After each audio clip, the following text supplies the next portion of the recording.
ಮಾಜಿ ಸಿಎಂ ಸಿದ್ದರಾಮಯ್ಯ ಅವರ ಹುಟ್ಟುಹಬ್ಬ ಇದ್ದಿದ್ದರಿಂದ ಅವರು ಪ್ರಮಾಣ ವಚನ ಕಾರ್ಯಕ್ರಮಕ್ಕೆ ಗೈರಾಗಿದ್ದರು ಅಂತ ಸಿಎಂ ಡಿಕೆ ಶಿವಕುಮಾರ್ ತಿಳಿಸಿದ್ದಾರೆ. ವಿಧಾನಸೌಧದಲ್ಲಿ ಮಾಧ್ಯಮಗಳ ಜೊತೆ ಅವರು ಮಾತನಾಡಿದ್ರು. ಈ ಸಂದರ್ಭದಲ್ಲಿ ಸಿದ್ದರಾಮಯ್ಯ ಮತ್ತು ನಾನು ಸೇರಿ ಪಟ್ಟಿ ಸಿದ್ಧಪಡಿಸಿದ್ರು. ಅವರ ಹುಟ್ಟುಹಬ್ಬ ಇತ್ತು, ಅದಕ್ಕೆ ಅವರು ಬಂದಿಲ್ಲ, ಯಾವ ಅಸಮಾಧಾನವೂ ಇಲ್ಲ ಅಂತ ತಿಳಿಸಿದ್ದಾರೆ. ಕೊನೆ ಕ್ಷಣದಲ್ಲಿ ಸಚಿವರ ಪಟ್ಟಿಯಲ್ಲಿ ಅದರ ಬದಲು ವಿಚಾರವಾಗಿ ಹೈಕಮಾಂಡ್ ಕಳಿಸಿದ ಪಟ್ಟಿಯಂತೆ ಸ್ಥಾನ ಸಿಕ್ಕಿದೆ. ತಾಂತ್ರಿಕ ಸಮಸ್ಯೆಯಾಗಿ ಗಾಯತ್ರಿ ಶಾಂತೇಗೌಡ ಅವರನ್ನ ಕೈಬಿಡಲಾಗಿದೆ ಅಂತ ಸಮರ್ಥಿಸಿಕೊಂಡಿದ್ದಾರೆ.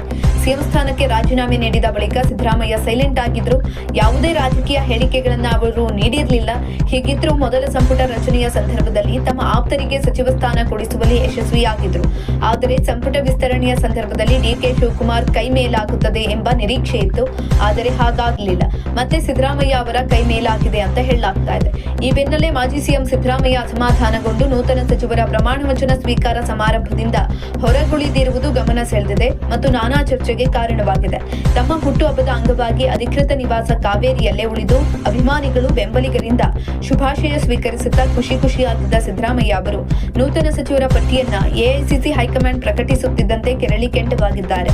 ತಮ್ಮ ಅಭಿಪ್ರಾಯ ಕಡೆಗಣಿಸಿ ರಾಜಧಾನಿಯ ಪ್ರಭಾವಿ ವ್ಯಕ್ತಿಗೆ ಮತ್ತೆ ಸಂಪುಟದಲ್ಲಿ ಅವಕಾಶ ಕಲ್ಪಿಸಿದ್ದು ಸಿದ್ದರಾಮಯ್ಯ ಅವರನ್ನ ಸಿಟ್ಟಿಗೇಳುವಂತೆ ಮಾಡಿದೆ ಅಂತ ಹೇಳಲಾಗ್ತಾ ಇದೆ.